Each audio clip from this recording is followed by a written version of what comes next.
So after he finished work on Tangled, Byron Howard wanted to direct a movie featuring anthropomorphic animals in the style of Disney's Robin Hood, which is one of his favorite movies. Unlike previous animated films where animals either live in the natural world or the human world, he wanted to depict animals living in a contemporary world of their own design. He put it, we've never seen animals in a modern world designed by animals. So that was kind of the idea that got everything going. Zootopia was officially announced in August 2013 at Disney's D23 Expo. So Howard originally pitched 6 ideas. These included an adaptation of The Three Musketeers, a 1960s set story about a mad Dr. Cat who turned children into animals, and a bounty hunter pug in space. So some very diverse ideas there. So Disney suggested that he combine the 1960s settings with the animal characters. So he went back to the drawing board, developed a new pitch called Savage Seas, basically an international spy thriller about a James Bond-esque Arctic hare named Jack Savage. Chicken, not fur. Very good, very good. So at that point, they brought on Jared Bush to work as a screenwriter, and he was really excited to work on a spy movie since his father and grandfather had both worked for the CIA, which I thought was pretty cool. That's some concept art from some of those original 6 pitches. They all look really cool. I think Islands of Dr. Meow, I think is my favorite. Something about that cat face in the mountain just looks really cool. And it sounds like. Oh yeah. It sounds like the Island of Dr. Moreau. Hence the title. Yeah, absolutely. That's of course the famous fur classic by H.G. Wells. Right. So hopefully they revisit that at some point because it looks really cool. So, as they were going through development, Howard realized that the best part of Savage Seas was the first act, set in a city designed by and for animals. So he decided to make that the focus of the movie. He dropped the 1960s settings, he dropped the espionage and international aspects, and gradually it developed into a modern police procedural with Nick as the main character and Judy as a sidekick.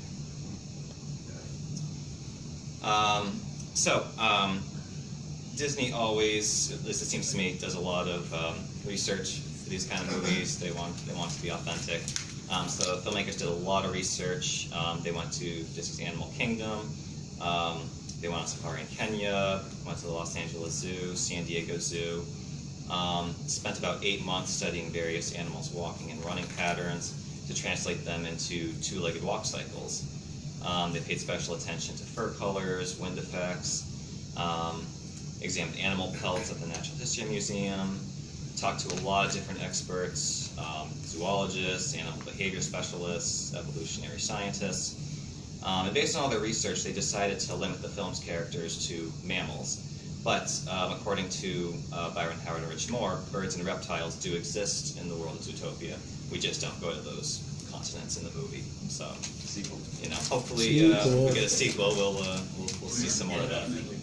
It's not like in Robin Hood where they all go together. Right. And some have English accents and some have American accents. Right.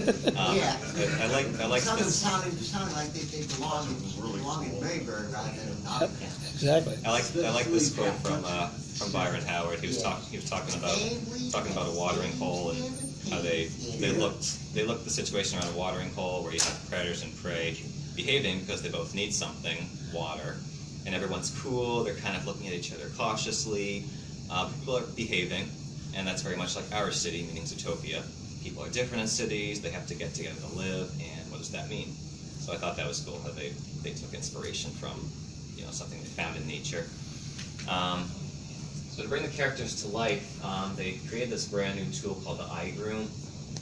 They use it to comb the character's virtual fur, give each animal its own unique hair patterns and imperfections. Pretty crazy. So Judy and Nick each have about 2.5 million hairs, which is just nuts. Giraffe has 9 million, which is crazy. Even the gerbil has almost 500,000. And then to recreate the underlayer of fur that gives like real animals that plush appearance, they created this imaginary layer with undercoating, and that let them change the thickness and density of the fur. I still don't really understand that, but it sounds really cool. And then they used this real-time display software called Nitro, which allowed them to see realistic renders of characters and create subtle expressions. You can see a render of Doug there using the Nitro software. And then as far as creating the actual city of Zootopia, the filmmakers really went to great lengths to design a city in which animals of vastly different shapes, sizes, and habitats could all coexist. So, like, you have the separate boroughs based on climate, tundra towns, Sahara Square, the Rainforest District. You have the trains with multiple sliding doors to accommodate passengers of various heights. You have smaller entrances with larger doorways, and many, many other things. Scale was a big issue for the filmmakers, because just having such a variety of characters. Ultimately, they decided to stick to 4 main sizes. They had tiny for mice, small for bunnies, regular, which was comparable to human size. Judy and Nick would fit in that category, and then jumbo for elephants. They consulted a lot of different experts, HVAC system designers, Americans with Disabilities Act specialists. They talked to Jay Mays, this former CCO of Ford Motor Company, to help design cars that, say, a giraffe could drive or a mouse could drive. As far as the look of the city, they took inspiration from a lot of different cities around the world. New York, San Francisco, Berlin, Moscow, just to name a few. Pretty eclectic mix of inspirations there. They also made sure to include both ancient and modern architecture to make it feel like a real city where you have, older buildings next to newer buildings. So they really, wanted to make it seem like, this was a city that would actually exist in a world, populated by anthropomorphic animals. That's just a little map of Zootopia there. You can see Tundra Town, Sahara Square, Rainforest District. I know you can't really read the writing there, but it has some of the cool, like, travel posters and art from the various districts. So I thought that was cool. Another map there that shows like some of the main locations in the movie, as well as some that didn't make it into the final cut. The Wild Times and the Docks. I don't think Outback Island made it in either. The Burrows didn't make it in. Is where they had the big gazelle concert at the end. So yeah, hopefully we'll see some of those other places if we get a sequel. So as the filmmakers were going along, they realized in November 2014 that they had to make a big change. To make the film work the way they wanted it to work, they had to make Judy the primary character and Nick the secondary character. Byron Howard said, "We're telling a story about bias, and when you start the movie with Nick, through his eyes the city was already broken. He didn't like Zootopia. So, the character that was going to help them tell that message was Judy. She's innocent, one could say a little naive, comes from a very supportive environment. She thinks everyone's beautiful, she thinks Zootopia is this perfect place where everybody gets along.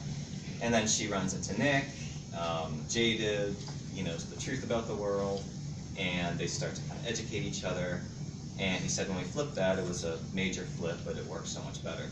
So interesting to think about, how it may have turned out if they hadn't made that change, if Nick had stayed the main character.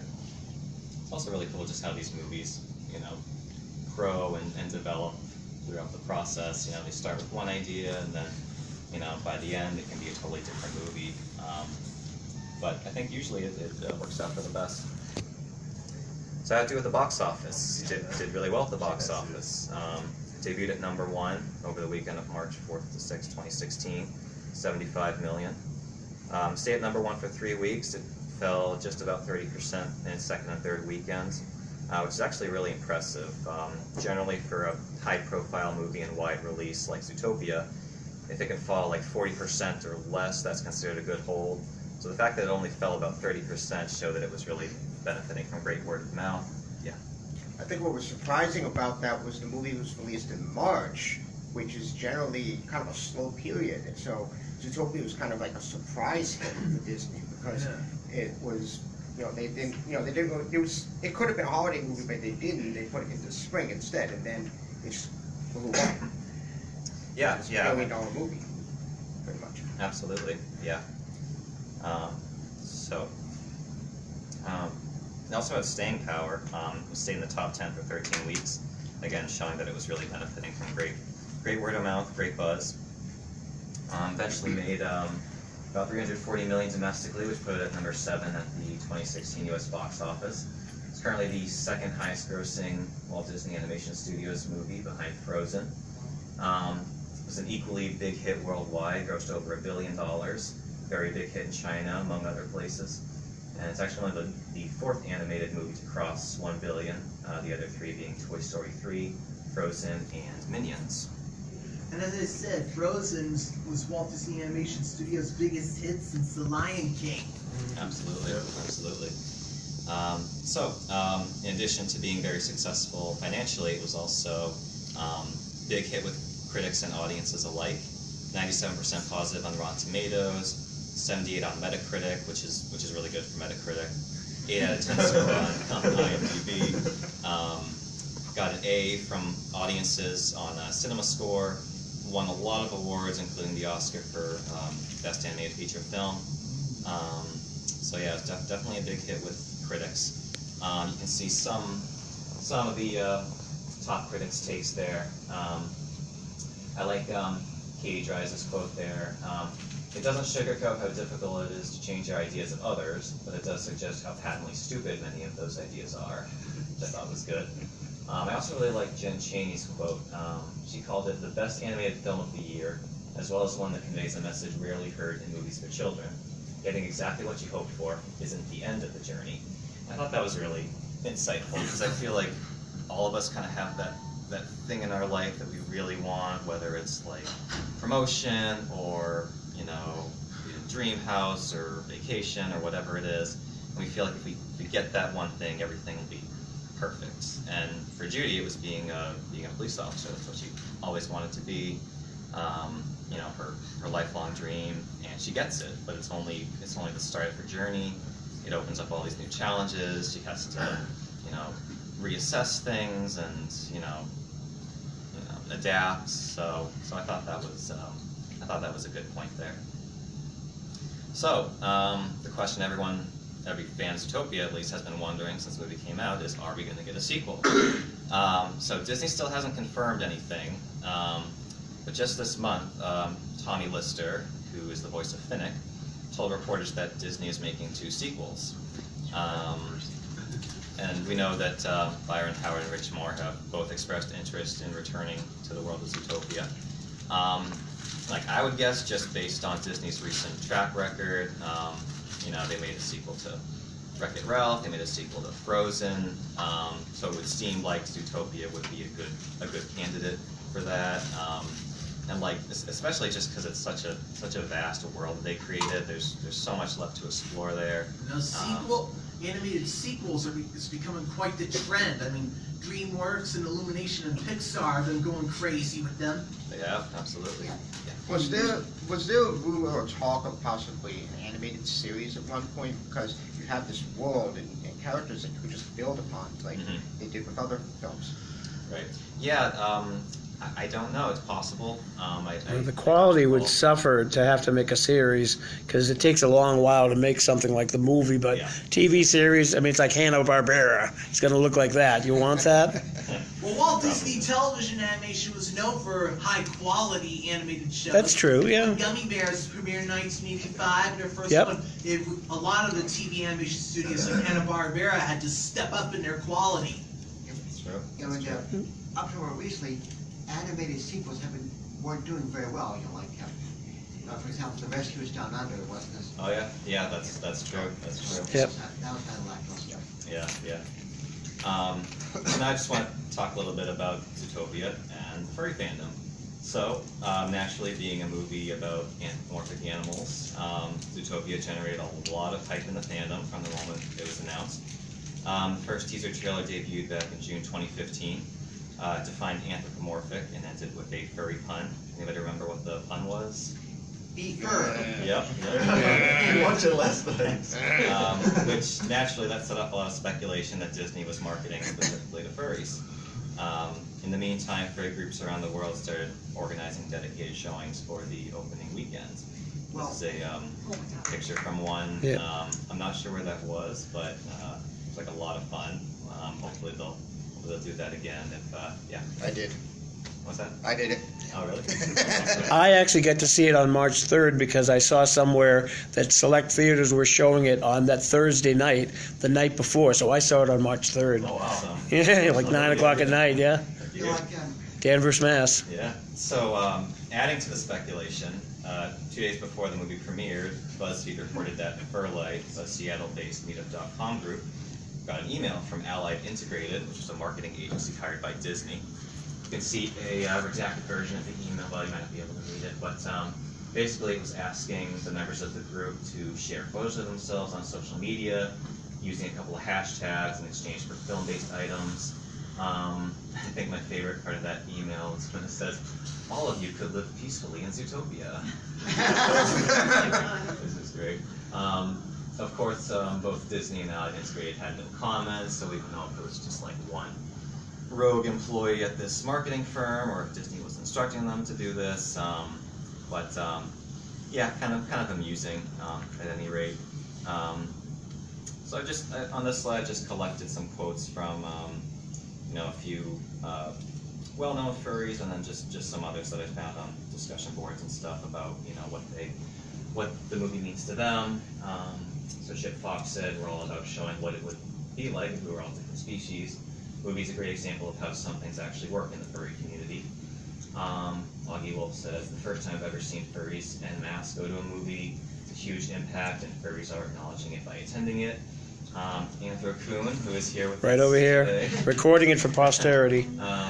that he often posts on the Zootopia Facebook groups, enjoyed and recorded the Anthrocon panels. When I watch the film, I don't want to leave, which is actually exactly how I feel when I watch it. A few others there, but yeah, definitely, means a lot to a lot of people, a lot of furries. So it's great to see how it's inspired people.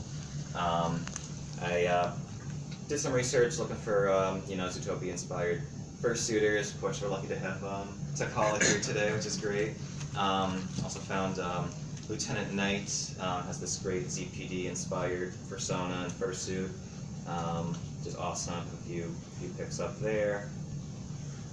And then this was at a Zootopia fur meet in Southern California. A couple of cool Nick and Judy fursuits there. Yeah, there was a ZPD lion on the Gateway cruise at Anthrocon. We had like a boat cruise, and someone was a ZPD lion on there. Nice. well, I've seen quite a lot of So, Z. just gonna talk for a couple minutes about what Zootopia means to me personally. So I first saw it in June of 2016, shortly after it became available on demand. Of course, I'd heard about it. I saw the teaser trailer when I saw Inside Out. And I knew it was getting rave reviews, so I was really eager to see it. So I rented it, and I just loved it. I just fell in love with it. I love the characters. I love the music. I love the humor and the mix of police procedural and different genres. Yeah, I just thought it was really terrific. Just bear with me for one second here. It looks like my slides are a little out of order. Yeah, there we go. So I was particularly moved by the message of the movie. I went back and found my Facebook post from right after I saw it. Yeah, just I thought it was, like a lot of critics noted, it was very timely. It just reminds me of, unfortunately how things kind of are in our country right now. I mean, I'm a pretty young guy, but it just seems like we're becoming, we've become more and more polarized and divided as a country, unfortunately. And so, I was really reminded of that, in the later parts of Zootopia. Yeah, I thought it was a really great message of, trying to overcome bias and prejudice, and how those things aren't easy, but it's really worth it to make the effort. Another great thing that Zootopia did for me, another reason I'll always love it, is it reignited my love of drawing. I used to draw all the time as a kid. I would spend hours at the kitchen table just doodling away. I loved Calvin and Hobbes and Foxtrot and Garfield. I actually had my own comic strip about a cat named Flexi, which was basically a rip-off of various Calvin and Hobbes and Foxtrot strips, but I loved doing it. I never stopped drawing completely, but over the years I kind of, I was just doing it less and less, and I would try to go back